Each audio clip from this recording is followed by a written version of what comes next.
On y va pour un chapitre très important comme pour le DOM, c'est le chapitre sur les événements. Donc je vous laisse télécharger tout ça.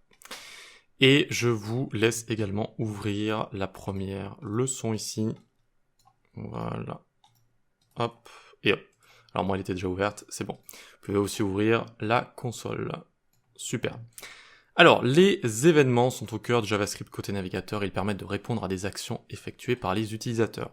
Donc on va pouvoir cliquer sur notre navigateur, on va pouvoir le survoler, on va pouvoir appuyer sur les touches de notre clavier, on va pouvoir faire plein de choses et le navigateur va en prendre compte, il va le repérer. D'accord ? Et à partir de là, on va pouvoir en JavaScript être à l'écoute d'événements avec la méthode addEventListener.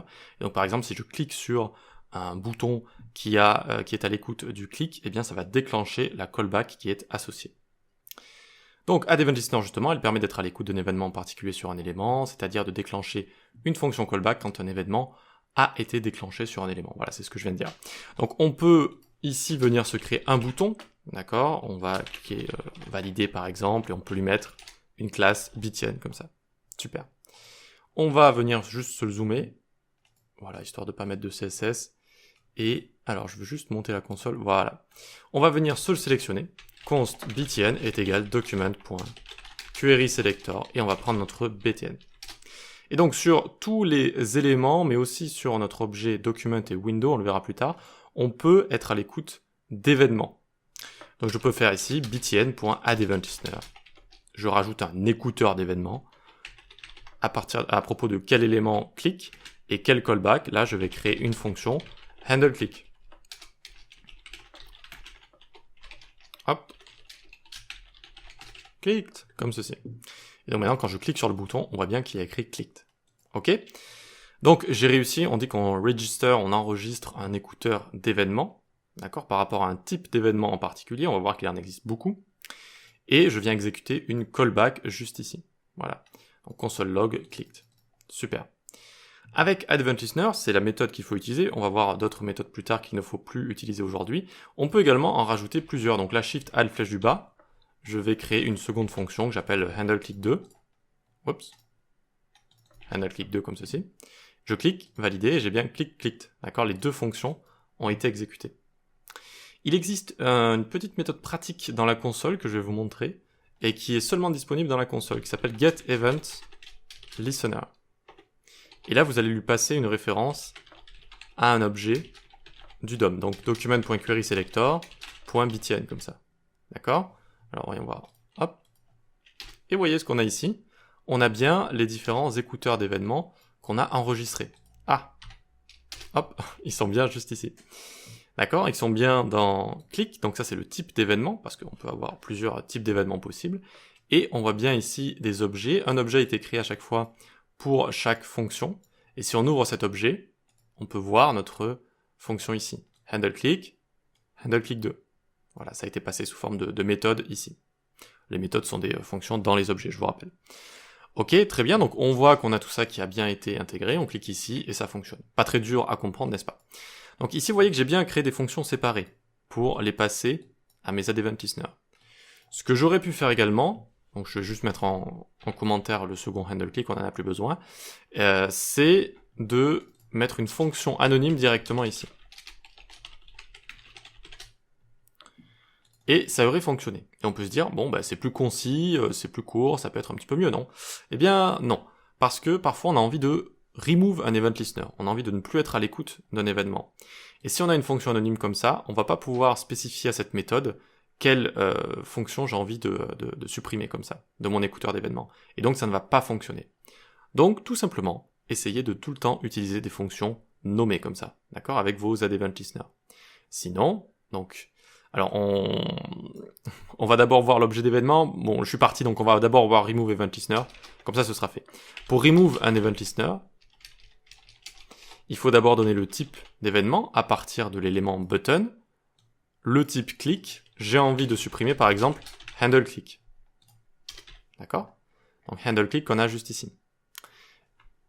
Donc je peux le décommenter, voilà. Mais ça ne va pas fonctionner entre guillemets vu qu'on lui a juste passé ici cette fonction anonyme. Alors que si on lui avait passé handleClick, là ça aurait fonctionné. Là, vous voyez que ça ne va plus fonctionner. Je ne suis plus à l'écoute de ce type d'événement, d'accord, grâce à Remove Event Listener. Donc on voit que là ça fonctionne parce que j'ai une fonction nommée, que j'ai passée ici, et donc je vais pouvoir supprimer cet écouteur d'événements. Voilà. Mais sinon, eh bien, si je passe une fonction anonyme, ça ne va pas fonctionner. C'est un problème.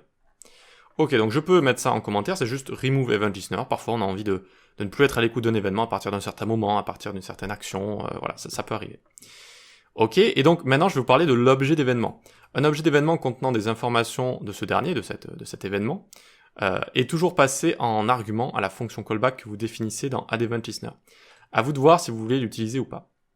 Donc quand le navigateur va exécuter les fonctions qu'on lui a passées par rapport à un certain événement, il va tout le temps passer un argument, qu'ici on peut appeler event par exemple.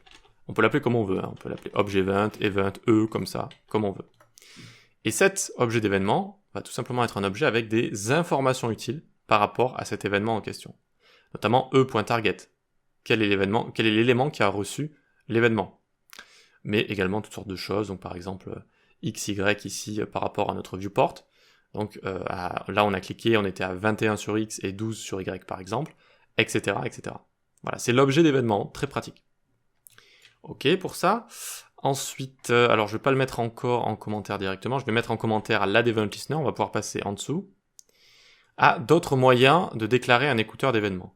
On peut utiliser les propriétés on et plus loin l'événement comme ça. Donc attention, ce n'est pas en camel case, mais par exemple ici j'aurais pu faire btn.onClick est égal handle click. Et là attention, ça fonctionne aussi, vous voyez. Ce n'est plus avec AddEventListener, mais avec mon onClick.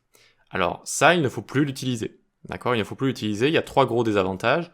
On ne peut pas rajouter plusieurs event listeners sur le même élément avec cette technique. À chaque fois que je vais en rajouter un autre, en fait, ça va effacer les autres, ça va passer par-dessus. On ne peut pas les enlever avec Remove Event Listener, c'est aussi un problème. On ne peut pas utiliser les paramètres supplémentaires d'AddEvent Listener, ça on verra un petit peu plus tard ce que c'est. Donc tout simplement, ne les utilisez pas. Ce qu'il ne faut pas utiliser aussi, et ce qui est encore pire, c'est de rajouter des événements directement dans notre HTML. Alors comment c'est fait ? Eh bien, on vient ici, et par exemple ici, on peut venir le mettre juste ici, faire onClick est égal, et là j'exécute la fonction que j'ai envie d'exécuter, d'accord ?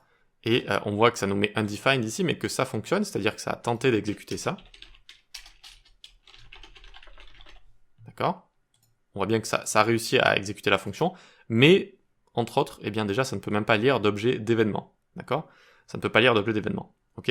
En plus la syntaxe elle est très bizarre parce que ici on y met une exécution de fonction et en gros c'était une manière de faire au tout début des navigateurs où on faisait un peu tout et n'importe quoi et donc c'était une manière, voilà, c'est une manière de faire très ancienne. Il ne faut pas mélanger le JavaScript avec l'HTML juste ici, il faut vraiment éviter d'avoir ce genre de choses, ça provoque toutes sortes de bugs aussi, une flopée de bugs dans plein de situations différentes. Donc tout simplement, vous l'oubliez complètement, et on ne fait pas ce genre de choses. Voilà.